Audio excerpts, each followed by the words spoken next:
और डॉक्टर विज्ञान भी इस बात के लिए चमत्कृत हो गया कि इतने समय तक ब्रेन डेड होने के बाद भी कोई व्यक्ति जीवित रह सकता है। ये उनकी अद्भुत जीवन जीने की शक्ति और इच्छा शक्ति बताता है। तो हर क्षेत्र में हमने उनको बहुत नज़दीक से देखा। विधानसभा के अंदर उनकी विद्वतापूर्ण भाषण सुना, आक्रमण भी उतने ही तेज़ी से करते थे और जैसे ही विधानसभा के हाल से बाहर आते थे फिर ठहाके लगा के मुस्कुरा के मिलना, उनकी ये तरीका अपने आप में अद्भुत था। बहुत नज़दीक से हम लोगों ने काफ़ी क्षण बिताए। आज मैं अपनी ओर से उनके परिवार के प्रति अपनी विनम्र श्रद्धांजलि अर्पित करता हूँ। मृतात्मा को शांति मिले, ईश्वर उन्हें स्थान दे और परिवार को इस कठिन शोक को सहने की क्षमता दे, यही ईश्वर से हम प्रार्थना करते हैं।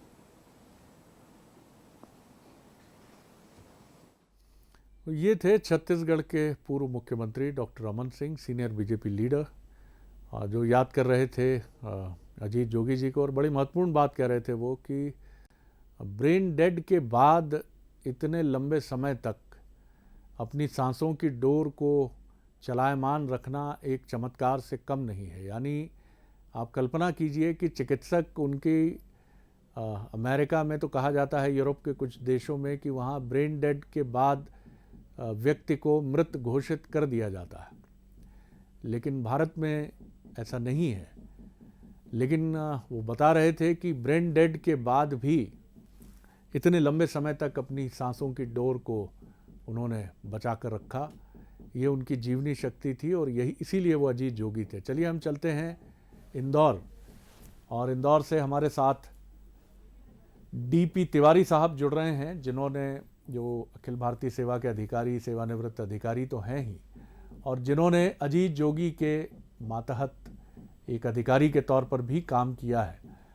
तो कुछ और इनसाइडर्स हमको मिलेंगे तिवारी साहब से। तिवारी साहब, बंसल न्यूज़ पर आपका वेलकम करता हूं, और ज़रूर आपकी मेमोरी के सहारे हम याद करना चाहेंगे उस अजीत जोगी को जो इंदौर के कलेक्टर रहे।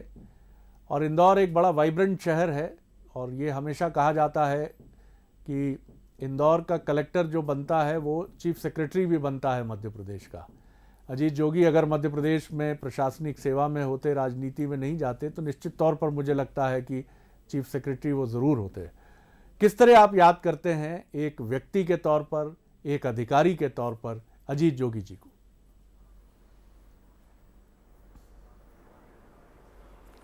अजीत जोगी का नाम सुनते ही रोंगटे मेरे खड़े हो जाते हैं। मेरे इतने साल के सर्विस में मैंने कई कलेक्टरों के बीच काम किया। अजीत जोगी एक ऐसा नाम है जिसे मैं मरते दम तक नहीं भूल सकता। उनके कार्यकाल में मैंने 1.5 साल एसडीओशिप की नेपालपुर में।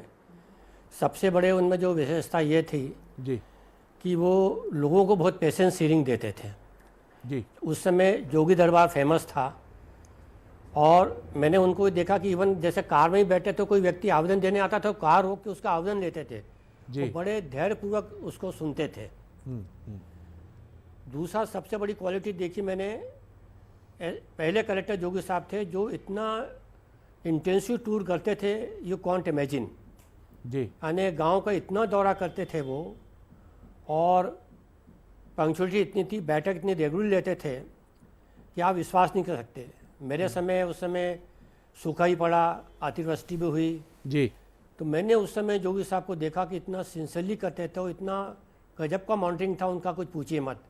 हम लोग उस समय फैमिली प्लानिंग बहुत ज़्यादा था, मतलब एक अहम मुद्दा था बिल्कुल। तो जोगी साहब को देखा कि हर 1-2 रोज में फ़ोन लगाते थे, हाँ कितना टारगेट हुआ, कितना पूरा हुआ। मतलब एक कलेक्टर सीधे संवाद मतलब अधिकारियों से करे और पूरा मॉनिटरिंग करे, पूछो मत। मेरे को सबसे बड़ी उनकी जो विशेषता है कि उनको वर्क के प्रति जो सिंसियरिटी थी, ऑनेस्टी थी, और जितना पेशेंस हियरिंग वो जन समुदाय को देते थे जी, वो यानी गजब का था मतलब जी। और उनकी ये कार्यशैली, उनका व्यवहार भी बहुत अच्छा था। उनकी जो बैठकें होती थी, इतना डीपली बैठक लेते थे, इतनी माइंडली लेते थे कि प्रत्येक अधिकारी बहुत ही अच्छे ढंग से तैयारी करके आता था कि साहब ये नहीं पूछ लें। जो काम अच्छा करता था उसको अप्रिशिएट भी करते थे, और उनका मेन देखा कि बिल्कुल तिवारी हर साहब, मैं आपसे और महत्वपूर्ण पहलुओं पर जरूर बात करूंगा। जो आपने जिक्र किया कि जोगी दरबार की आपने बात की, इस वक्त हमारे साथ भारतीय जनता पार्टी के सीनियर लीडर पूर्व मुख्यमंत्री छत्तीसगढ़ के डॉक्टर रमन सिंह जुड़ गए हैं। और डॉक्टर रमन सिंह और अजीत जोगी जी की मित्रता एक प्रतिद्वंद्विता के बाद बहती रही, किसी बहते हुए पानी की तरह, और दोनों नेता एक दूसरे के प्रति बहुत गहरे सम्मान भाव से भरे रहते थे। बहुत कम बोलते हैं डॉक्टर रमन सिंह भी, अजीत जोगी इसके विपरीत रहे, वो काफ़ी बोलते थे। लेकिन दोनों नेताओं का जो सम्मान भाव था वो आज की राजनीति की मिसाल है, जहां हम इन चीज़ों को ढूंढते हैं तो अब वो चीज़ें पहले की तुलना में बहुत कम है। डॉक्टर रमन सिंह, मैं जानना चाहूँगा आपसे कि किस तरह आप याद करते हैं अपने एक राजनीतिक मित्र को भी, और एक ऐसे मित्र को भी जो राजनीति में आपका बड़ा मजबूत प्रतिद्वंद्वी भी रहा, जिसने बहुत गहरी चुनौतियां भी आपके सामने, आपकी पार्टी के सामने प्रस्तुत की, लेकिन उसके बाद भी इन संबंधों में कड़वाहट कभी नहीं रही। किसको श्रेय देंगे आप?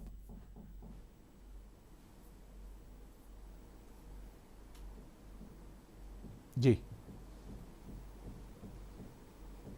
सर, सुन पा रहे हैं सर? डॉक्टर रमन सिंह जी, मेरी आवाज पहुंच रही है आप तक? चलिए, मुझे लगता है कि हम फिर एक बार कोशिश करेंगे, सवाल हमारा उन तक पहुंच नहीं पाया। तो जैसा मैं आपसे जिक्र कर रहा था कि डॉक्टर रमन सिंह के साथ बड़ी डॉक्टर रमन सिंह, मैं जानना चाहूँगा आपसे, मैं ये कह रहा था कि आप दोनों के बीच में प्रतिद्वंद्विता बहुत गहरी रही, लेकिन उतनी ही मित्रता की डोर भी एक मजबूती के साथ आगे बढ़ी, जो भारतीय राजनीति में हमको बहुत आश्वस्त भी करती है। जैसा अटल जी कहते थे कि नरसिम्हा राव मेरे बहुत अच्छे मित्रों में शामिल हैं, और वो ये भी कहते थे कि मैं पार्टी से पूछकर दोस्ती नहीं करता। बहुत गहरी प्रतिद्वंद्विता, अजीत जोगी जी ने बहुत चुनौतियां दी आपको, आपने भी उनसे खूब टक्कर ली, लेकिन आप कैसे याद करते हैं आज अजीत जोगी जी को? अभी हमने आपका कंडोलेंस मैसेज भी सुना, लेकिन मैं चाहूँगा कुछ निजता, कुछ आपके बहुत निजी संस्मरण जो इस वक्त आपके भावुक मन से निकलें और मध्य प्रदेश और छत्तीसगढ़ के लोगों तक पहुँचें, देश के लोगों तक पहुँचें। कैसे थे अजीत जोगी जी? जी, अजीत जोगी को कई रूपों में हम लोगों ने देखा है जी, अलग अलग भूमिका में देखा है।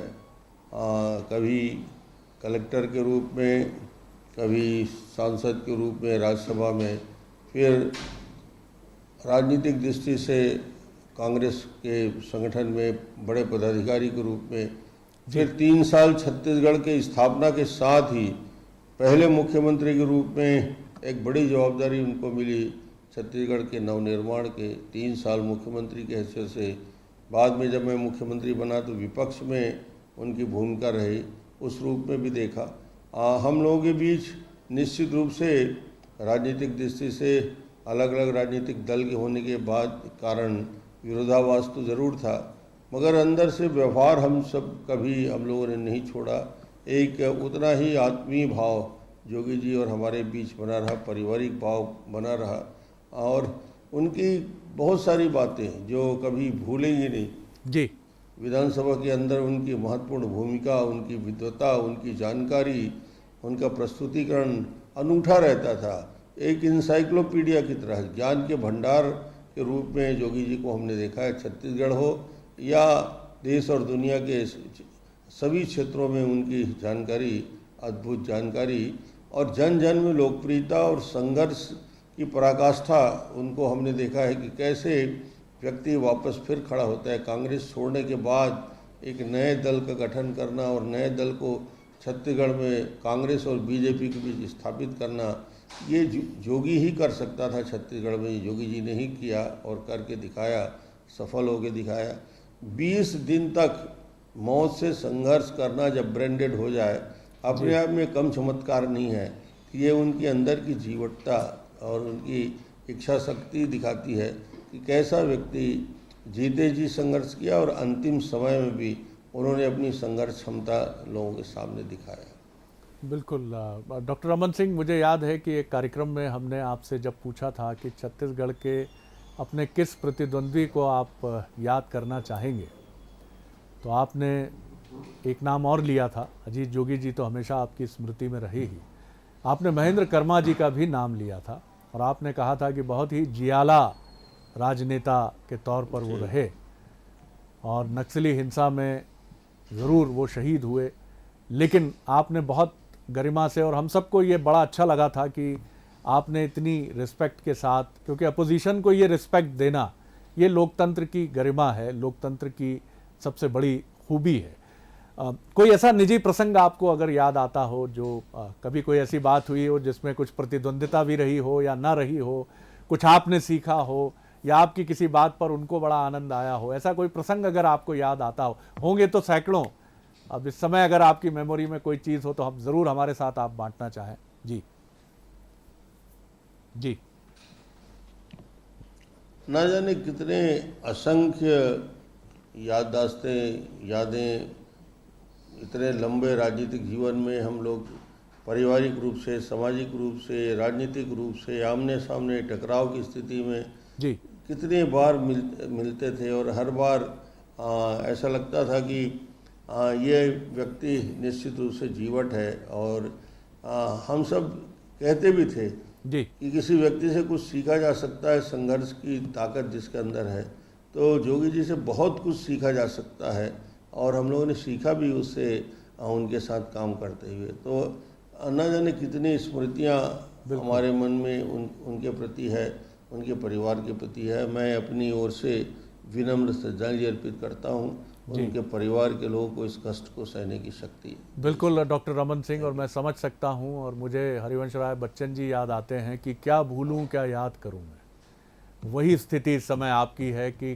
क्या, किसको आप छोड़ें और किसको आप याद करें। मैं बहुत धन्यवाद करता हूँ इस बातचीत के लिए, और आपने जिस गरिमा से उनको याद किया, निश्चित तौर पर वो एक बेमिसाल राजनेता रहे और राजनीति में बहुत गरिमा के साथ आगे बढ़ते हुए, बहुत आक्रामकता के साथ आगे बढ़ते हुए भी संबंधों का काफ़ी उन्होंने लिहाज किया, ख्याल किया। बहुत धन्यवाद डॉक्टर रमन सिंह।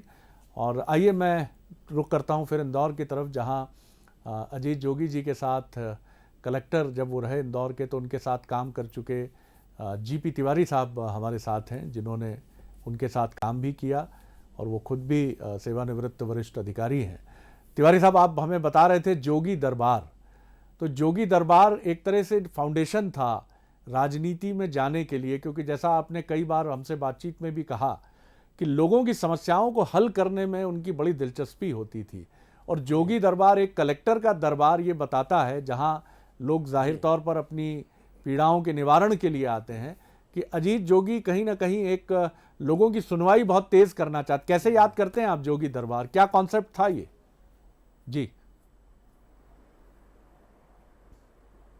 नहीं, जोगी दरबार का जो था, अब ये अलग बात है कि उनका इसके प्रति राजनीतिक उद्देश्य रहा होगा, किंतु उनका जो मेन हमने वो फंक्शन देखा है एज अधिकारी जी, कि लोगों की समस्या हल करना और उनसे लिविंग कांटेक्ट रहना। जी, सबसे बड़ा क्या, जो पब्लिक सर्वेंट है उसका मेन काम है कि लोगों की समस्या हल करे, उनको भटकना ना पड़े। तो सबसे बड़ी विशेषता मैंने देखी कि वो करते थे और वहीं आवेदन वो अधिकारियों को देते थे और फीडबैक लेते थे और समय सीमा देते कि भाई इतने साल ये हल हो जाना चाहिए। जी, मैंने उनको ये भी देखा कि यदि लोग भटकते थे तो अधिकारी को भयंकर डांट भी लगाते थे।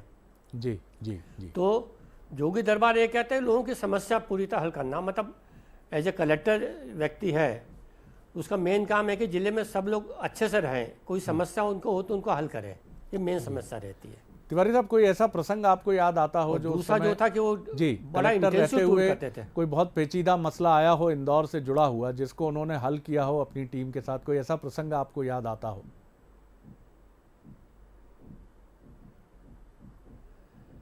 नहीं, ऐसा नहीं है, मगर उनका मैंने देखा कि जब सूखा पड़ा था उस समय मैंने देखा कि इतना इंटेंसिव टूर उन्होंने विलेजेस का किया था कि उसकी कल्पना नहीं कर सकते। जब एक कलेक्टर इस ढंग से ऐसा टूर कर रहा है तो नेचुरली एसडीओ, तहसीलदार, आरआई, पटवारी सभी टूर करते थे। तो उनके कार्यकाल में मैंने देखा, जो सबसे बड़ी जो मुझे उनके कार्यकाल की जो रहा, जो मैंने सीखा, इतने कलेक्टर है, उनकी एक अलग ही छाप मेरे मस्तिष्क में रही है कि बहुत सिंसियर थे, ऑनेस्ट थे और कर्तव्य के प्रति तो बहुत ही सिंसियर थे वो।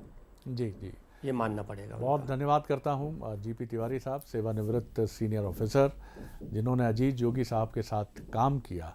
वो याद कर रहे थे कि किस तरह इंदौर में जब 80 के दशक में सूखा पड़ा था तो किस तरह से इंटेंसिव टूरिंग करते थे अजीत जोगी, और जोगी दरबार यानी कलेक्टर का दरबार भी लगता था। और सबसे ज़्यादा अजीत जोगी की रुचि होती थी कि लोगों की, ख़ासतौर से समाज के डिप्राइव्ड सेक्शन जिसको हम कहते हैं, वंचित वर्ग, गरीब तबका, उसकी समस्याएं कैसे हल हो सके, इसमें सबसे ज़्यादा रुचि रहती थी अजीत जोगी जी की।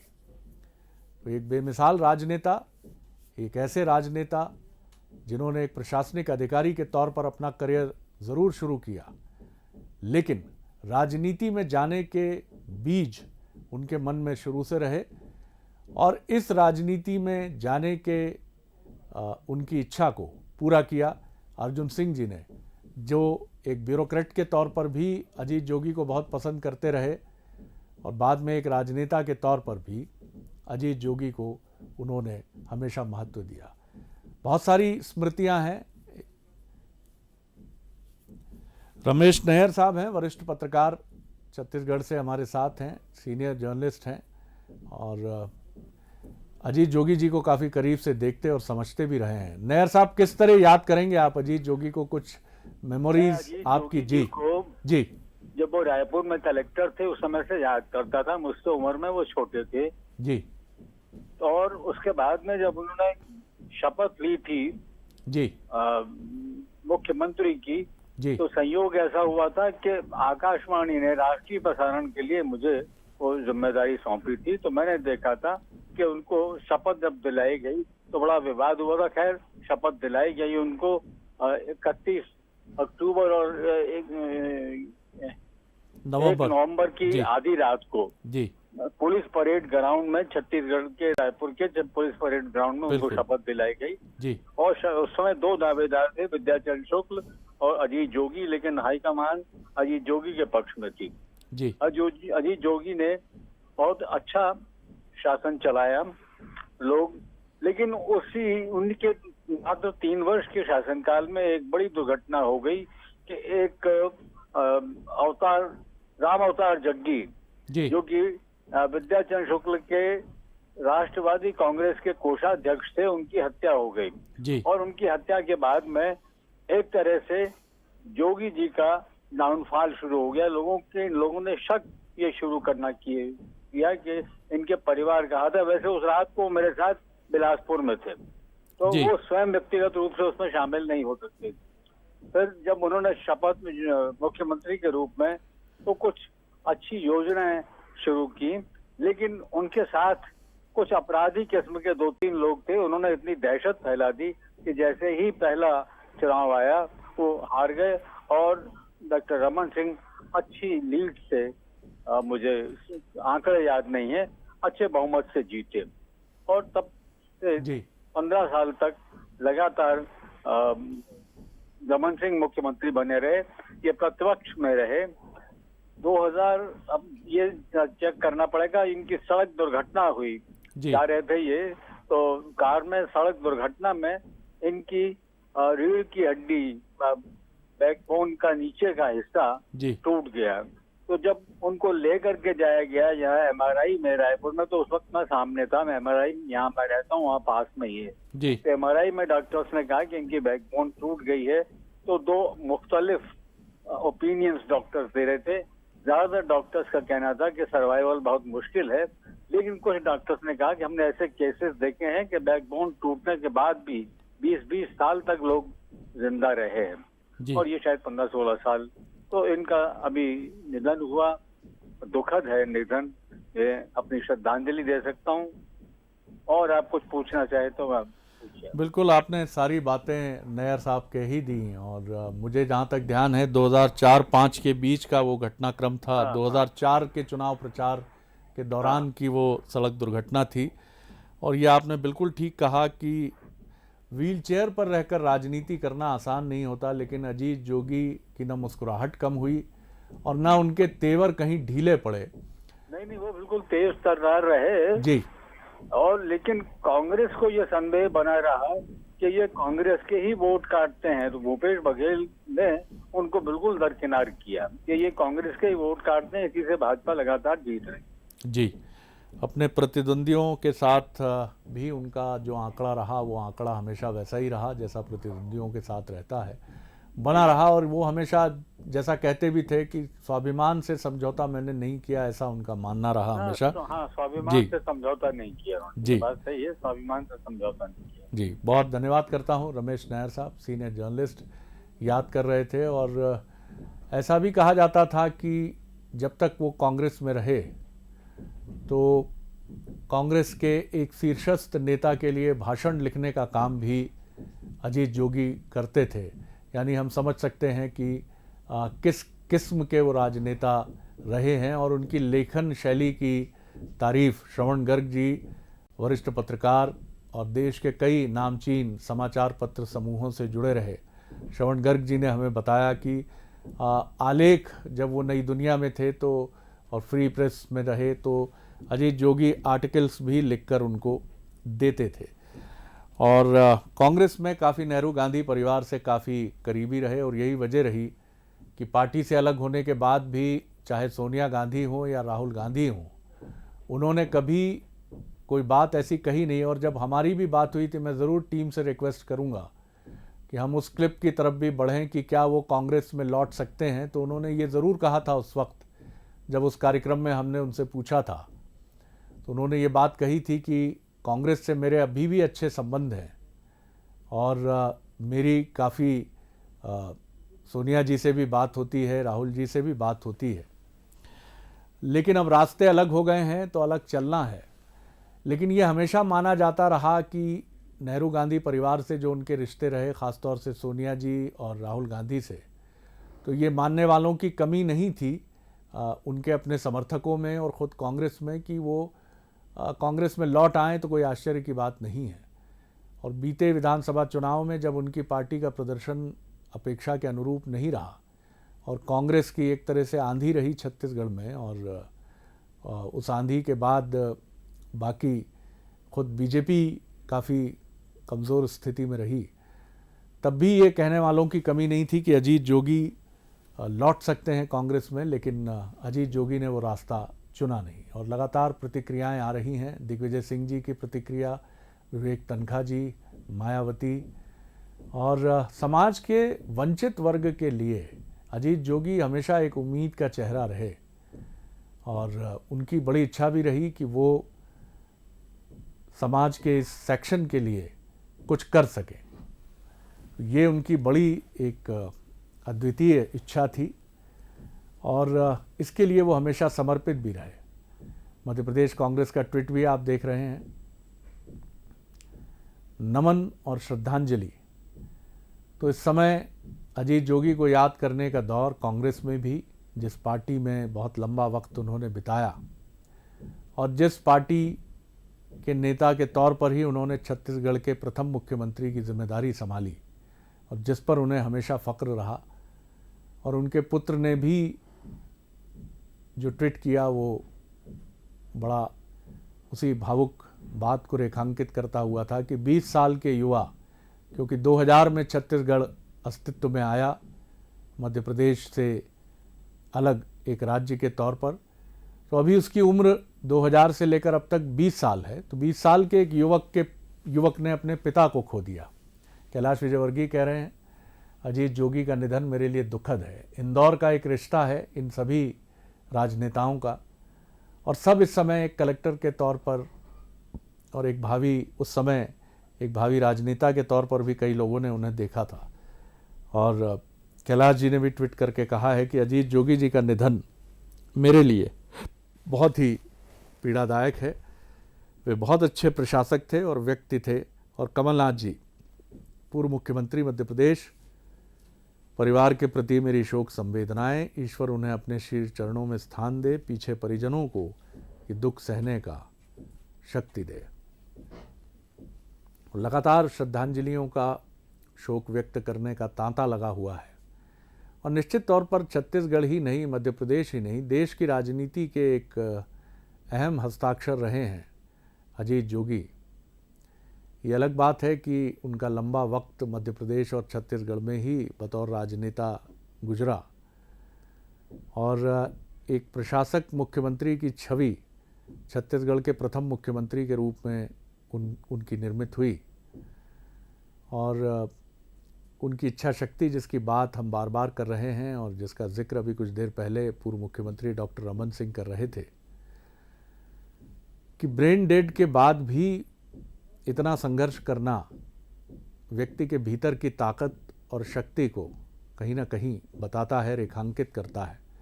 और अजीत जोगी एक ऐसे ही राजनेता थे, पढ़ने के बहुत शौकीन थे। मंसल न्यूज़ ने चंद महीनों पहले जो रायपुर में कार्यक्रम किया था, जिसमें वर्तमान मुख्यमंत्री भूपेश बघेल सहित 2 पूर्व मुख्यमंत्री डॉक्टर रमन सिंह और अजीत जोगी भी शामिल हुए थे, और हमने छत्तीसगढ़ के विकास के विजन पर इन तीनों ही अहम राजनेताओं की राय उस कार्यक्रम में जानी थी। उस कार्यक्रम में कई महत्वपूर्ण मुद्दों पर हमने अजीत जोगी जी से बात की थी, और अजीत जोगी जी ने भी ये कहने में संकोच नहीं किया, जैसा आप और हम जानते हैं। मैं एक बार फिर आपको वो प्रसंग दिखाना चाहूँगा जिसमें उन्होंने बहुत बड़े मन से ये माना था कि जब हमने उनसे पूछा कि आपकी खामी व्यक्तित्व की क्या है, खूबियाँ भी बहुत हैं लेकिन हर व्यक्ति में कुछ ना कुछ खामी भी होती है, और जब हमने उनसे पूछा था तो उन्होंने कहा मैं एक ही कमज़ोरी अपने भीतर पाता हूँ, कमज़ोरी सब में होती है, मैं बहुत स्वाभिमानी हूँ और स्वाभिमानी रहने की वजह से मैं कभी झुका नहीं, और इसकी वजह से शायद वो जो उन्होंने नहीं कहा जिसको हमने समझा वो ये था कि मेरी वजह से दूसरों को भी तकलीफ़ हुई और दूसरों की वजह से मुझे भी तकलीफ़ हुई। क्या कुछ कहा था अजीत जोगी जी ने, आइए एक बार और नजर डालते हैं। चीज़ आपके व्यक्तित्व की जो आपको भी लगता हो कि इसको मैं दुरुस्त कर लेता तो और बेहतर होता।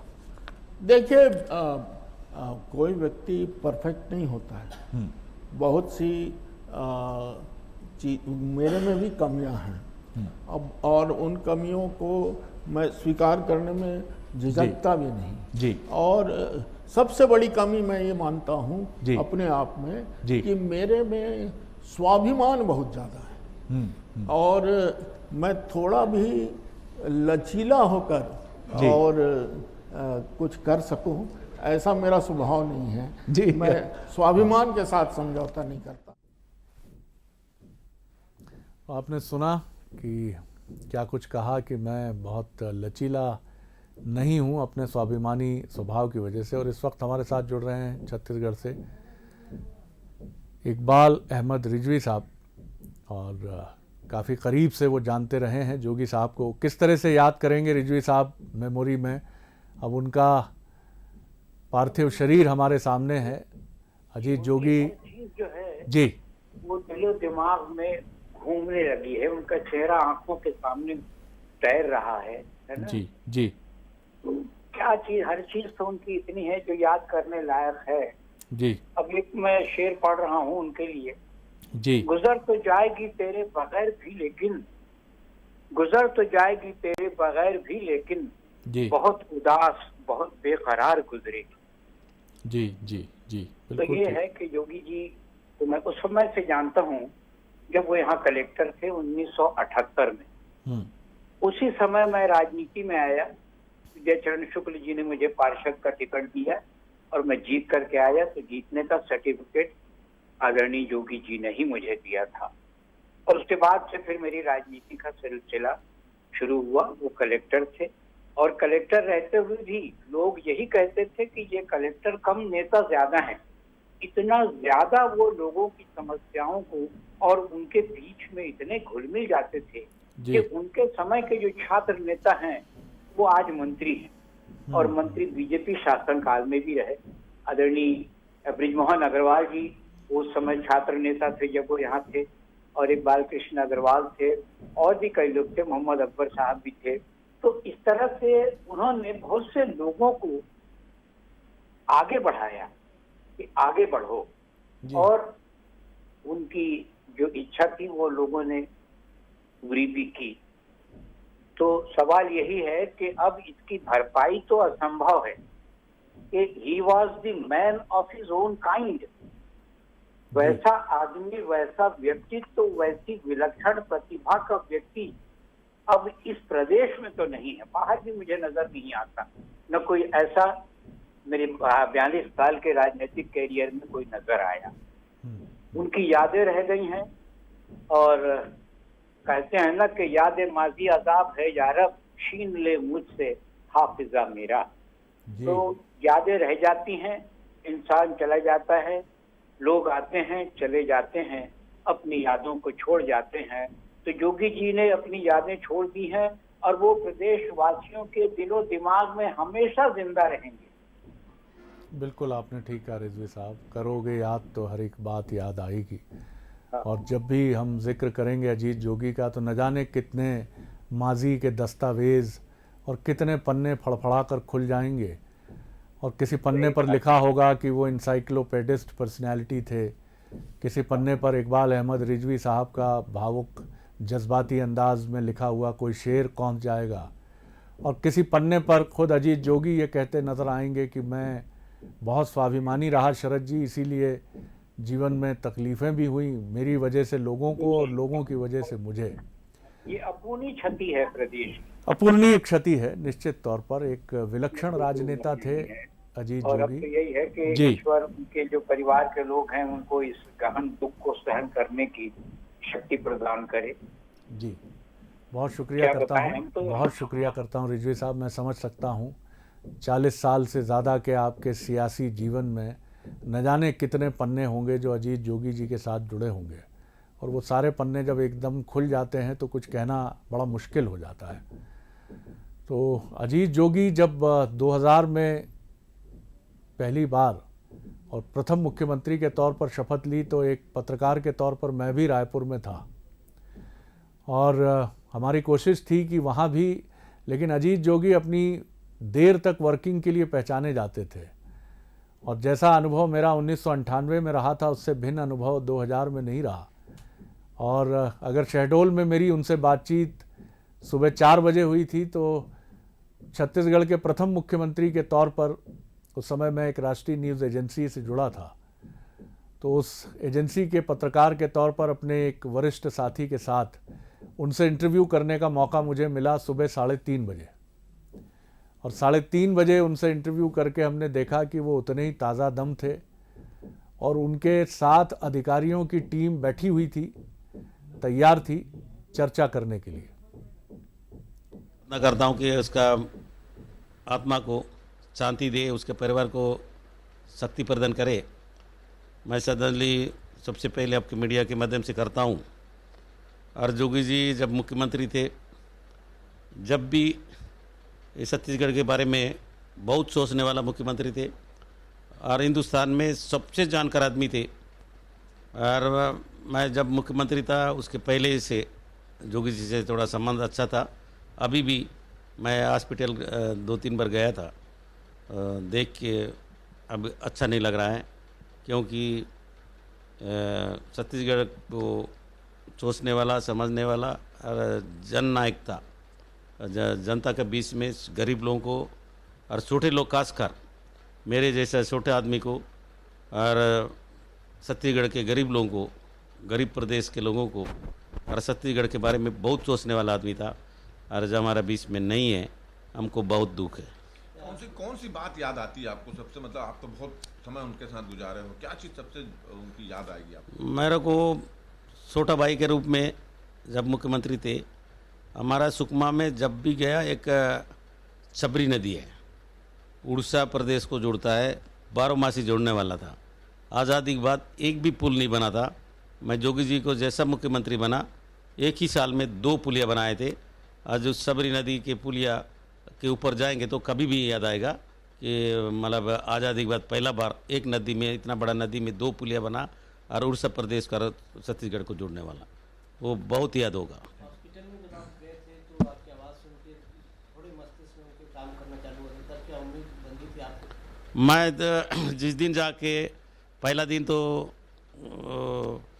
मैं कुछ नहीं किया था, दूसरा दिन मैं थोड़ा आवाज़ दिया और मेरा आवाज़ सुन के उसका सल पर होने का कोशिश किया। तो मेरा पूरी उम्मीद था कि जोगी जी का शक्ति, जोगी जी का जो ताकत है, जो लड़ने वाला बीमार का हमेशा बीमार को लड़कर ऊपर आया था, लेकिन हम वही कोशिश कर रहा था कि जोगी जी अच्छा होगा। लेकिन आज लड़ते हुए इतना दिन उसके जैसा शरीर, उसके जैसा दिमाग, उसके जैसा हिम्मत करके इतना दिन हॉस्पिटल में लड़ा है और बाकी आदमियों ने से आज तक नहीं लड़ता। उसका हिम्मत को, उसका ताकत को, उसका शरीर को बधाई देता हूँ कि इतना लड़ने वाला आदमी, जब भी उसका शरीर ठीक नहीं हुआ रहा, लेकिन छत्तीसगढ़ के बारे में, छत्तीसगढ़ के लोगों के बारे में लड़ने में कभी कमी नहीं किया है। उसको छत्तीसगढ़ को बहुत करता है और छत्तीसगढ़ के बहुत बड़ा नेता को हम लोग खोए हैं। और छत्तीसगढ़ को लड़ने वाला आदमी, छत्तीसगढ़ी में जोरदार भाषण देने वाला आदमी, दिल के छूने वाला, गरीब का दिल से, गरीब का आवाज़ को उठाने वाला आदमी छत्तीसगढ़ में थे। इतना बड़ा जननायक और इतना बड़ा नेता हमारा बीच में नहीं होने से छत्तीसगढ़ को बहुत क्षति है, छत्तीसगढ़ की जनता के लिए बहुत दुखी है। तो नहीं रहे अजीत जोगी और आए हैं तो जाएंगे राजा रंक फ़कीर। ये दार्शनिक उक्ति हमेशा हमारे मन में कौंधती है और जो आया है वो जाएगा। जीवन का अंतिम सत्य यही है। और अजीत जोगी भी नहीं रहे, लेकिन एक ऐसा जीवन उन्होंने ज़रूर जिया जो अद्भुत था और एक दार्शनिक वृत्ति भी थी। 2018 में उन्होंने क्या कुछ कहा था, एक दार्शनिक अंदाज में एक दोहा उन्होंने ज़रूर पढ़ा था। एक नज़र उस पर डालते हैं, फिर एक और दिलचस्प बात की तरफ मैं आप सबको अजीत जोगी से जुड़े एक महत्वपूर्ण घटनाक्रम और एक प्रसंग की तरफ ले जाना चाहूँगा। लेकिन पहले हम देख लेते हैं 2018 में वो दोहा जो अजीत जोगी जी ने पढ़ा था। अरे रे रे रे रे रे रे रे रे रे, बाग बाग कहा था संगी, बाग कहां से आए रे।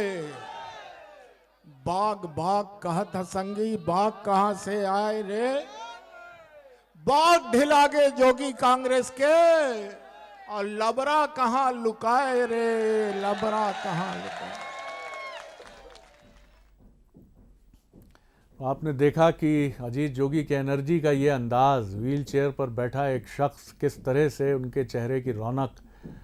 और ये प्रसंग वरिष्ठ पत्रकार पंकज मुकाती जो इंदौर से हैं और बहुत ही काबिल पत्रकार हैं, उन्होंने सोशल मीडिया पर अपना ये प्रसंग जो किस तरह से Ajit Jogi bureaucrat turn politician हुए, इसको सुनिए। बड़ा दिलचस्प प्रसंग है। 1985 शहर इंदौर, रात का वक्त, रेजिडेंसी एरिया स्थित कलेक्टर का बंगला। कलेक्टर साहब सो रहे हैं, अचानक फोन बजता है। दौड़कर एक कर्मचारी बताता है कलेक्टर साहब सो गए हैं। फोन की दूसरी तरफ से एक अधिकार भरे स्वर में कहा जाता है कलेक्टर साहब को उठाइए और बात करवाइए, वीआईपी का फोन है। साहब जगाए जाते हैं, फोन पर आते हैं। दूसरी तरफ से जो आवाज आती है वो आवाज थी उस समय के प्रधानमंत्री राजीव गांधी के पीए वी जॉर्ज की, और फोन उठाने वाले कलेक्टर हैं अजीत जोगी।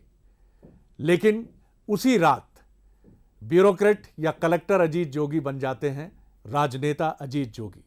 उसी रात यानी 1985 की वो रात 2:30 बजे Digvijaya Singh senior Congress leader collector आवास पहुंचते हैं।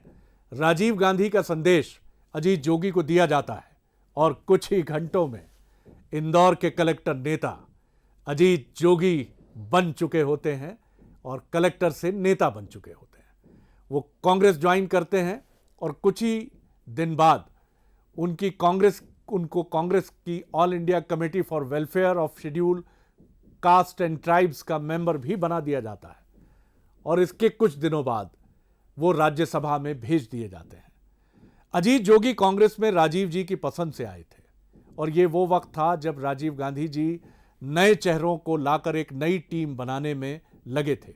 मध्य प्रदेश से दिग्विजय सिंह उनकी सूची में थे, तो छत्तीसगढ़ जैसे आदिवासी इलाके से एक नए नौजवान की जो ज़रूरत थी उसकी पूर्ति की अजीत जोगी जी ने।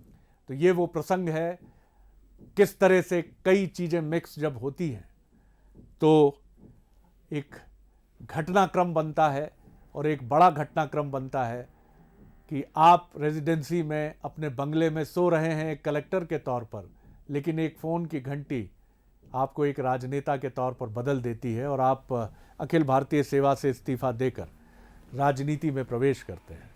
तो बहुत सारी चीज़ें हैं और भी कई प्रसंग हैं अजीत जोगी से जुड़े हुए जो इस वक्त हमारी स्मृति में भी हैं। एक इंटरव्यू मुझे याद आता है जब हम उनके घर वो इंटरव्यू करने गए थे और उसी दौरान उनके पुत्र अमित जोगी जी वहाँ आए और उनके माथे पर कुछ चोट थी और अजीत जोगी जी ने बिल्कुल एक तरह से मैं कहूँगा एक पिता कई बार अपने पुत्र को लेकर जो चुटकी लेता है, उन्होंने भी बड़े चुटकी लेने वाले अंदाज में कहा कि इसको जल्दी से अपनी चोट को ठीक करवा लो, नहीं तो लोग पता नहीं क्या क्या अंदाज लगाएंगे कि क्या से क्या हो गया। तो इस चीज़ पर अमित जोगी जी ने ज़रूर एक थोड़ी शर्माई हुई मुस्कुराहट उनके चेहरे पर थी, लेकिन हम लोग अपनी मुस्कुराहट नहीं रोक पाए। ये बताता है कि उनका सेंस ऑफ ह्यूमर कितना मजबूत था और वो ये चीज़ बिल्कुल परवाह नहीं करते थे कि जिस व्यक्ति को लेकर वो ये बात कह रहे हैं वो उनका बेटा ही क्यों ना है और मीडिया के सामने वो ये बात कह रहे हैं। और वही गुण अमित जोगी जी में भी हमने देखे, एक बेहतरीन ओरेटर के। कई सारी बातें हैं अजीत जोगी से जुड़ी हुई, लगातार कोशिश होगी हमारी एक के बाद एक आपके सामने लाते रहें, लेकिन फ़िलहाल रुक रहे हैं एक छोटे से ब्रेक के लिए।